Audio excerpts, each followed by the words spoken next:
Hi, everyone, and welcome back finally to my last episode in this series profiling key figures in the biblical womanhood movement.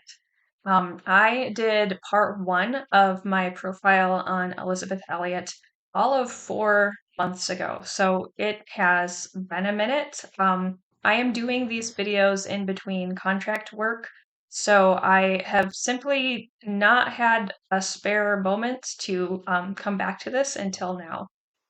To give a little bit of recap on video number one, I focused exclusively on Elisabeth's relationship with her first husband, Jim, who died in 1956 in what became popularly known as Operation Auca. In this video, we are picking up after Jim's death, and we're going to talk about her second and third marriages, which were to Addison Leitch and Lars Gren, respectively. As in my first video, I do want to give a shout out to Lucy R. Austin's book on Elisabeth Elliot. It's simply called Elisabeth Elliot, A Life, and I highly, highly recommend it. It is a great resource if you want to find out more about Elisabeth Elliot. After Jim's death, Elisabeth really did feel like she was never going to marry again. And she did, in fact, stay single for all of 13 years before she met and married Addison Leitch. During this period, Elisabeth Elliot developed some kind of surprising opinions that I think now would read pretty progressive, and they certainly were out of the ordinary in the evangelical milieu that she was in. In 1966, she published a novel called No Graven Image, and this book was a work of fiction, but it was clearly very autobiographical. The main character, just like Elisabeth Elliot, was a female missionary working in Ecuador, and Elisabeth certainly drew on her own personal experiences. No Graven Image was a pretty controversial book because she was actually quite critical in her storytelling of Western paternalism in Christian missions. No Graven Image sold pretty well. It was one of her more successful books, but it also made her a lot of enemies in the evangelical world.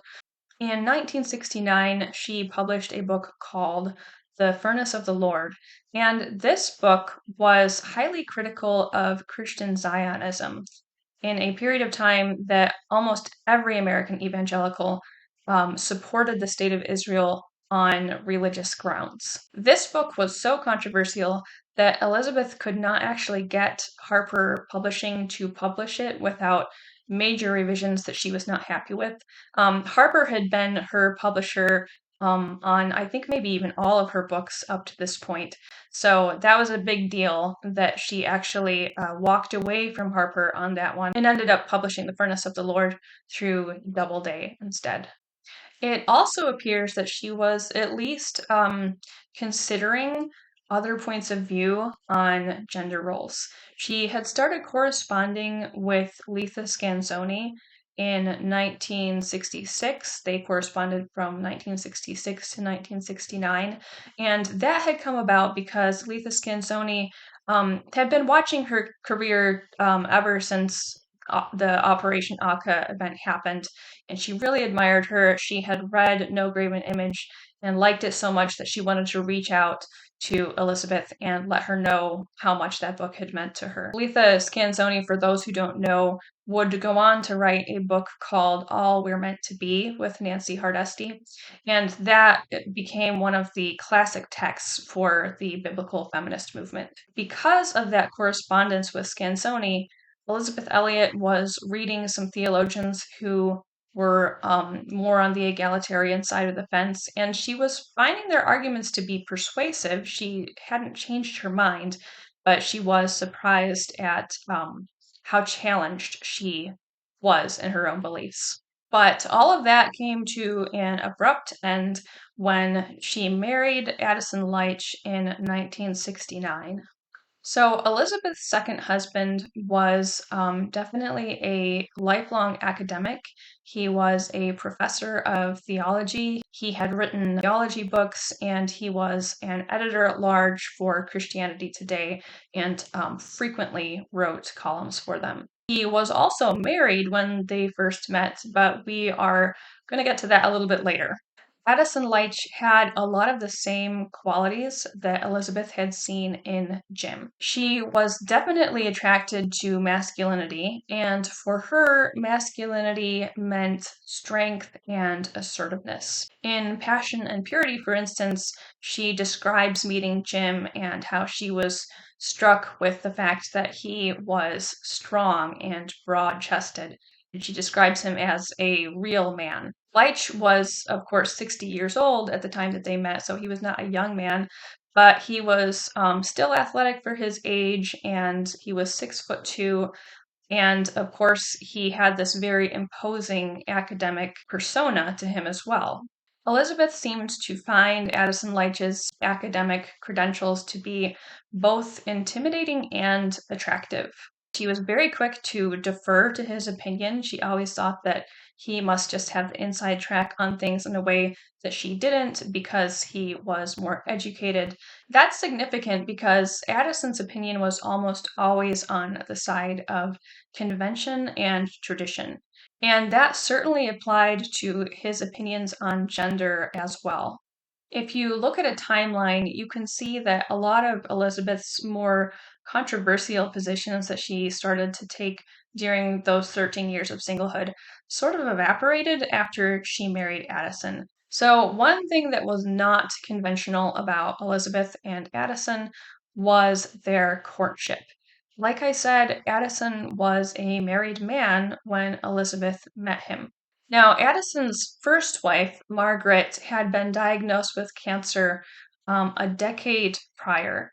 So, Margaret dies of cancer July 16th, and by the end of August of that same year, so about 6 weeks later, Addison and Elisabeth were engaged. They were not publicly engaged. They kept it a secret for a few months, but you can see from Elisabeth's diaries that they were engaged and that Addison had been pursuing her really before his wife had even died, to such an extent that in her diary she was vaguely alluding to maybe this was not appropriate. At the same time, she was undeniably attracted to Addison and she did want to marry him. She seems to have just kind of gone along with this very rushed and kind of sketchy courtship. They were married on New Year's Day of 1969, so it was about 5.5 months after Addison's first wife had died. I'm not going to spend a lot of time belaboring just how sketchy this whole situation was. I find it to be very sketchy. But I do want to point out that Addison and Elisabeth's furtive whirlwind romance was a far cry from her 5-year wait to marry Jim Elliot. I think that if she had written Passion and Purity about her courtship with Addison Leitch, that would not have sold and it would not have become the basis for the Purity movement. But there is one thing that is consistent about both of those courtships, and that one thing is male leadership.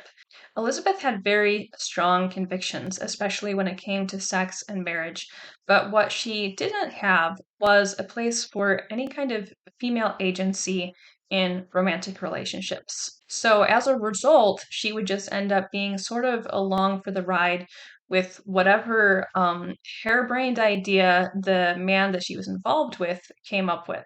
So, how did Elisabeth's marriage with Addison turn out on the ground level? Just like with Jim, it does seem like there was a lot of passion, a lot of sparks in her relationship with Addison, and they certainly seem to have had good times. But as with Jim, there was also a lot of angst and drama in the 4.5 years that they were married before Addison died of cancer.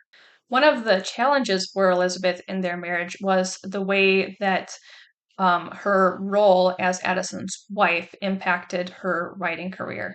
The social circles that Addison Leitch moved in were very different than what Elisabeth was used to. She was a missionary from a missionary family, and she did not put a lot of stock into materialism. Addison, on the other hand, was a wealthy, powerful man who moved in wealthy, powerful circles. A lot of Elizabeth's time in the 4.5 years they were married was taken up either attending social events or hosting social events in their home. As a result, she had hardly any time to write. She was definitely an introvert, and he was definitely an extrovert.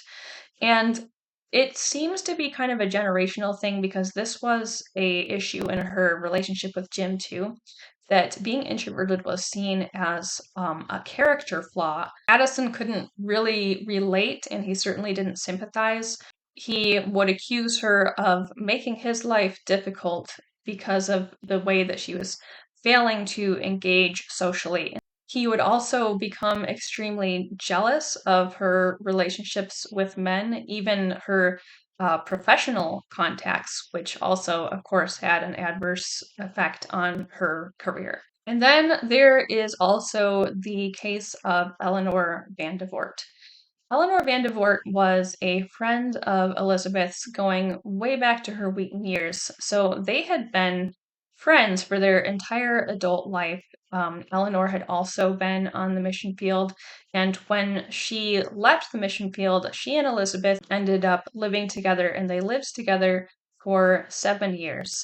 And that was a mutually beneficial arrangement, but I think it's safe to say that Elizabeth benefited from it more than Eleanor did. Eleanor took on the lion's share of the housekeeping responsibilities so that Elizabeth would have time to write. She would also serve as almost a second parent for Elizabeth's daughter, Valerie. These two women were very close. They had a lot in common, and Elizabeth had a hard time connecting with other women. She had always gotten along with men better than women. So this was definitely Elizabeth's closest female friend. This is my personal opinion. I strongly suspect that Addison may have been jealous of the relationship that Elizabeth had with Eleanor Van de Voort. Not jealous in a sexual way, but just jealous that his new wife had this person that she was so emotionally connected to. Addison wanted Eleanor Van de Voort gone ASAP. So when Elizabeth and Addison moved to Massachusetts because of Addison's new job, he approached Elizabeth and told her that he thought that Van de Voort was a quote sponge and that she, Elizabeth, was being taken advantage of, and he didn't have any intention of them as a couple continuing to be taken advantage of by Eleanor. So, Eleanor, who had spent 7 years investing in Elizabeth's career and her child and in her personally, was unceremoniously told that she had 6 weeks to find somewhere else to live. Ironically, Eleanor Van de Voort was one of the people who rushed to Elizabeth's side after Addison was diagnosed with cancer in 1972. Addison died in September of the following year, and so Elizabeth was once again single. She supported herself by renting out rooms in the house that she and Addison had lived in together to seminary students that were attending the seminary where Addison had been a professor. Lars Gren was a 37-year-old divorcee who was living at Elizabeth's house while he was getting his chaplaincy at the seminary. When Elizabeth began to realize that Lars saw her as more than a landlady, she told him that he needed to move out. And he did move out, but he moved to a house that was just down the road from her. Elizabeth wasn't particularly interested in Lars at first. He was 10 years younger than her, and that was probably, from her point of view, a major obstacle in seeing him as a prospective husband because, of course, she expected strong leadership from a husband, and she probably didn't feel that someone so much younger than her could provide that. She describes the moment when she first started to experience a change of feelings towards Lars, and it's kind of significant when that happened. She said that they were having dinner together one night, and Lars said this. I would like to be the one building the fences around you, and I want to stand on all sides. So from that moment on, she began to look at him with different eyes and see that he could be this strong, masculine leader that she felt she needed. Immediately after Elisabeth and Lars were married, and I do mean immediately, she began to discover that he was controlling and he had a temper. I want to read an excerpt from Lucy Austin's book. She says, as the two of them were leaving the sanctuary, they had a choice of directions to turn. Lars started to go one way, and Elliot steered him the other. Friends chuckled over it at the time, but when the newlyweds got back to the house that evening to pick up their luggage, Lars declared himself not ready to leave. Not because there was something else he needed to do, but because they weren't leaving until he was good and ready. So that is how their honeymoon began, with Lars taking this very petty offense to this accidental misstep on Elisabeth's part and taking it out on her. In her second marriage, Elisabeth had a hard time keeping her writing career going. She kind of had the opposite problem in her third marriage. When they first met, Lars did not really comprehend just how big of a deal she was in the evangelical world. He had not heard of Operation Auca. He knew that she had written books, but he didn't know anything about those books. So it wasn't until after they were married and he started to dig into what she did a little bit more that he realized what an impact she had had and what an impact she could have in the future if her career was managed right. So once he realized that, he stepped in and sort of took over all the logistical aspects of her writing and speaking career. Elisabeth was very relieved for him to do this because she had always been a very spiritually minded person who didn't think about the practicalities of life very much. And so it felt like a big burden being taken off of her to have him think about things like promotion and scheduling events and making travel arrangements. And he was very good at it. He started taping her speeches and then he would sell the tapes so she would get revenue not just from the speaking fees but also from the sale of the tapes. He started putting a table out with her books whenever she would speak, and she had not been doing that. She hadn't even thought to do that. So, under Lars' management, her writing kind of saw a renaissance where her older books were being read again and people were paying attention to what she had to say. He also realized the importance of her having time to write. So they had a very strict schedule, and he would protect her writing hours. Now, on the surface, it really sounds like Lars was being this supportive husband, almost like a helpmeet. Privately, he was extremely controlling, and the fact that he managed her career gave him a lot of tools to micromanage her life. He would decide when and where she was going to go. And he would even check her odometer every time that she left the house and drove somewhere. Elisabeth would privately tell some of her very closest friends that she realized she had made a mistake in marrying Lars. So this is not people looking from the outside in, just trying to see something bad that wasn't there. Elisabeth herself recognized that she was in an abusive marriage, even if she didn't use that language, but she didn't think that she had an option to leave. So, as she had done her whole life and would continue to do for the rest of her life, she simply resigned herself to the situation that she was in and offered it up as a sacrifice to God. Some of the themes of her books during her marriage to Lars Gren give you a clue into where she was at. She was writing books with titles like Love Has a Price Tag, 1979, Discipline, The Glad Surrender, Loneliness in 1988, Path Through Suffering, 1990, or Keep a Quiet Heart in 1995. She didn't write a lot about her current struggles in her marriage in those books, but it's during that period that she really got a reputation as something of an expert on suffering as a Christian. And I think that writing was probably an outlet for her to be able to express what she was currently feeling by reflecting on the past. At the same time, Elisabeth was also developing a reputation as being an expert on gender and marriage. And if you're thinking that being an expert on suffering and being an expert on marriage are not two things that should go together, I would agree with you. In 1988, Elisabeth accepted an invitation to start a radio broadcast program, which she called Gateway to Joy.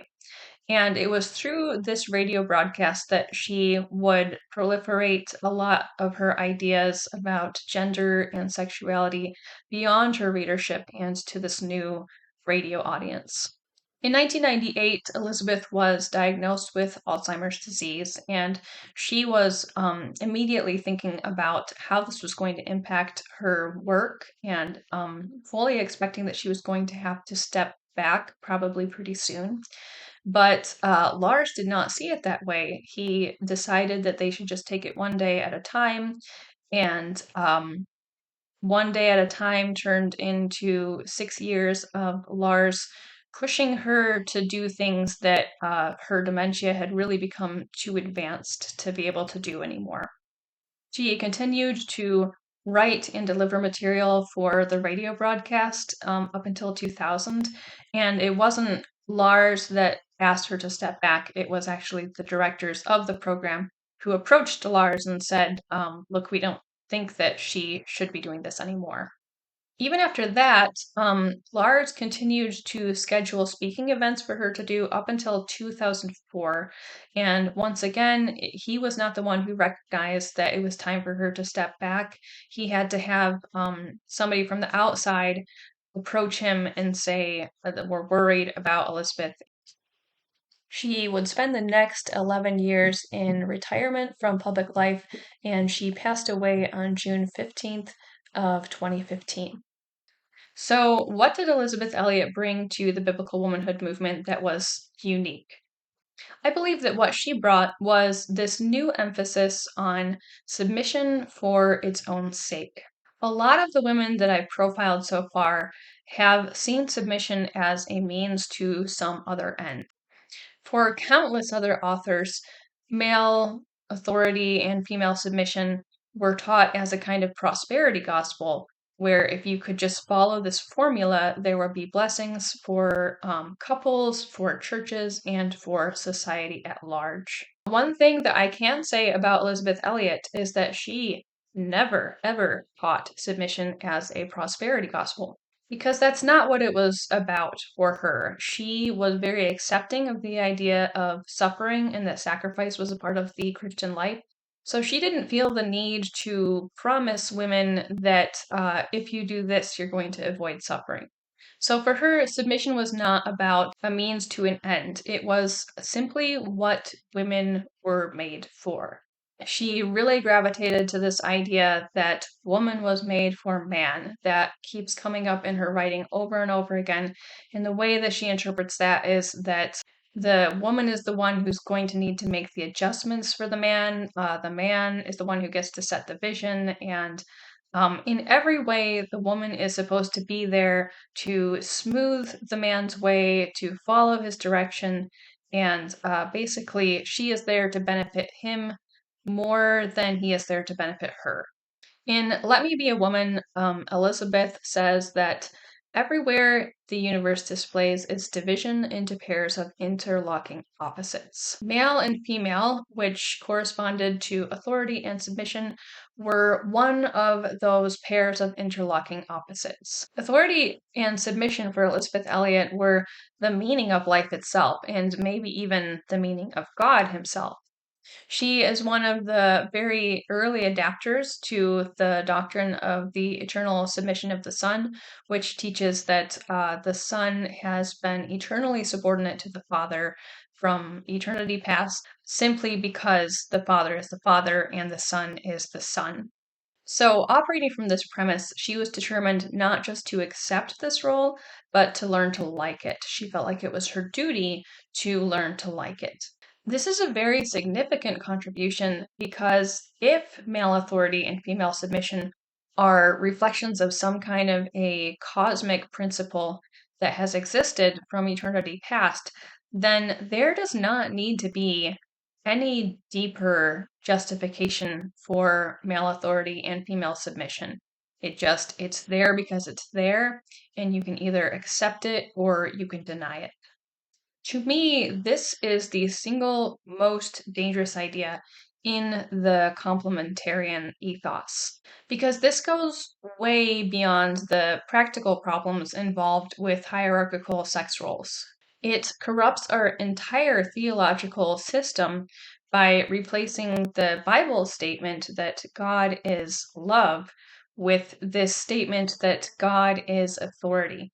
And it makes authority central to the moral universe, as you might say, in a way that love is supposed to be central. So it messes up our theology, it messes up our connection with God, and it certainly messes up our ethics. I think it would be a mistake to interpret Elisabeth Elliot's theology as simply a result of being in marriages with domineering, controlling men. Let Me Be a Woman, which is probably her most extreme work on gender, was written in between her second and third marriage. So she did not have any husband looking over her shoulder while she was writing about this. And just in general, she had a lot of adult years when she did not have a husband breathing down her neck, pressuring her into forming these opinions. She was 27 years old before she married Jim, so she had been a legal adult for 9 years already. She stayed single, like I said, for 13 years in between Jim and Addison, and then 4 years between Addison and Lars Gren. So she had a lot of time to develop opinions without external pressure. What I think is demonstrably true is that her theology of gender informed the choices of husband that she made. It was impossible for Elisabeth to marry a man she didn't respect. And it was impossible for Elisabeth to respect a man who was not dominant. In Matthew 7:20, Jesus says, "By your fruits you shall know them." And the application I'm making here with that verse is not to suggest that Elisabeth Elliot was not a Christian, that she wasn't saved, but to realize that the practical effects of teaching do matter. They're something that we are instructed to pay attention to and to draw conclusions off of. Elisabeth Elliot's beliefs about gender resulted in a spiritualized attraction to domineering, controlling men, which she interpreted as being strong leaders. And the predictable result was that she ended up not one, not two, but 3 times in dysfunctional, abusive marriages. And that is fruit that we as Christians should not ignore.